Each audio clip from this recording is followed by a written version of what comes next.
Porque essa imagem foi encontrada em 1717. E exatamente nessa mesma data foi fundada oficialmente a maçonaria na Inglaterra. Então é como se você traçasse uma reta e pudesse compreender ali a oposição daquilo que estava acontecendo na Inglaterra e daquilo que estava acontecendo no Brasil. A Inglaterra se apresenta, portanto, como o lugar que na ocasião estava justamente fomentando a nova ordem mundial. Tudo nasceu dali, tudo foi criado ali, por isso que a maçonaria se desenvolveu ali, porque justamente a partir do movimento anglicano eles colocaram para fora o Papa. Então podemos dizer que a Inglaterra foi o primeiro país, a primeira nação que cortou realmente a cabeça do corpo, separou a cabeça do corpo. Então foi por isso mesmo que ali na Inglaterra nasceu a maçonaria, porque ali já estavam muito bem instalados os judeus, já estava muito bem instalado o sistema financeiro que iria depois patrocinar todas essas guerras e todas essas revoluções. Mesmo a Revolução Francesa, que as pessoas chamam de francesa, na verdade, ela foi financiada pelo dinheiro da Inglaterra. E tudo veio dali. A mesma coisa na Rússia. A revolução que eles chamam de comunista, e que dizem ali que as pessoas se revoltaram contra o czar, etc. Não. Tudo veio dinheiro da Inglaterra. Então, é essa força da Inglaterra que começou a dissipar esse movimento com essa nova ideologia anticatólica que depois vai invadir o mundo inteiro. Entretanto, no Brasil, ali no rincão lá das margens do Rio, Parnaíba, dali saía essa imagem da Virgem Imaculada. Então o Brasil representa o que nessa ocasião? Representa os limites desse grande império português que ainda restava como o último bastião, a última força verdadeiramente católica. Então você pode ter certeza que nós estamos falando de dois extremos. 1717, estamos em dois extremos. O Brasil ultracatólico, a Inglaterra já contaminada pelo anglicanismo e pelo nascente espírito maçônico. Então, nessa ocasião vai acontecer a aparição dessa imagem, que já mostra o problema do mundo desde 1717. O problema do mundo foi isso. Uma crise de autoridade, se separou o corpo da cabeça, a cristandade ficou desorientada. Por quê? Porque num primeiro momento se perdeu a conexão com o Papa, mesmo que ainda estava ali um verdadeiro Papa, mas cada vez mais esse Papa era mais desprezado, mais colocado de escanteio, e as pessoas já não davam mais importância para o magistério do sucessor de São Pedro. E foi justamente com o crescente espírito galicano, ou podemos dizer também crescente espírito de desprezo ao magistério e à autoridade do Papa, que nós fomos progredindo na instalação desta nova ordem, que foi instalada com sucesso, principalmente a partir da Segunda Guerra Mundial.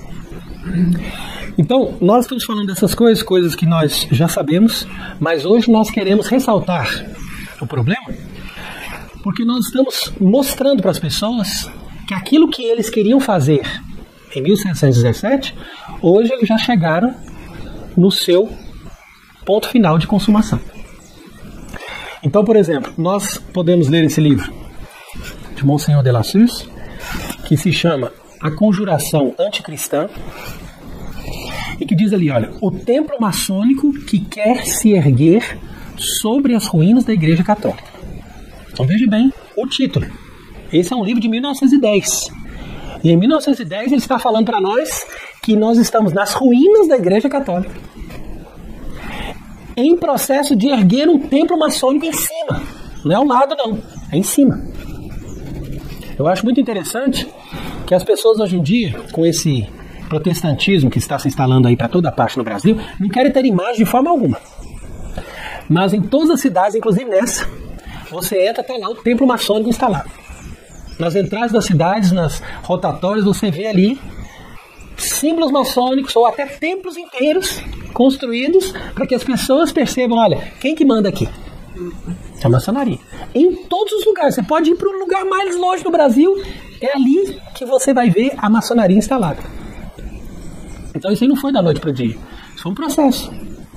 Por quê? Porque eles sabiam que precisava não só dominar a Inglaterra, dominar a Europa, mas precisava também chegar nos últimos rincões daqueles lugares evangelizados pelos cristãos, pelos católicos verdadeiros, fiéis ao Papa.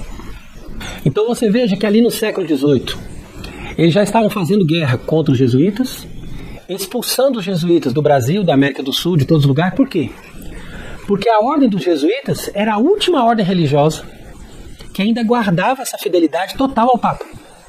Os bispos já não tinham mais isso, e as outras ordens religiosas, por mais que elas ainda tinham uma fidelidade, elas já estavam muito debilitadas e destruídas. Então os jesuítas, que já constituíam um grande império ali no século XVIII, tinham muitos colégios, tinham muita influência e estavam sendo missionários nos países que estavam ali longe da Europa. E esses países longe da Europa, como o Brasil, ou outros países da Ásia, ou mesmo da África, eram ameaças para essa nova ordem. Por quê? Porque se os jesuítas conseguissem ali instalar verdadeiramente reinos católicos, eles não iam conseguir destruir o poder do Papa, porque mesmo que o Papa perdesse na Europa, ele ia ter lugares que ainda guardariam a verdadeira fé e a verdadeira autoridade católica. Então eles começaram a atacar para todo lado. Então você vai vendo o segmento desse processo e justamente poucos anos depois, a partir de 1750, é que você vai ver se instalar no poder Marquês de Pombal. Quem foi o Marquês de Pombal? Foi um homem iniciado na maçonaria justamente na Inglaterra, quando ele era embaixador de Portugal ali em Londres.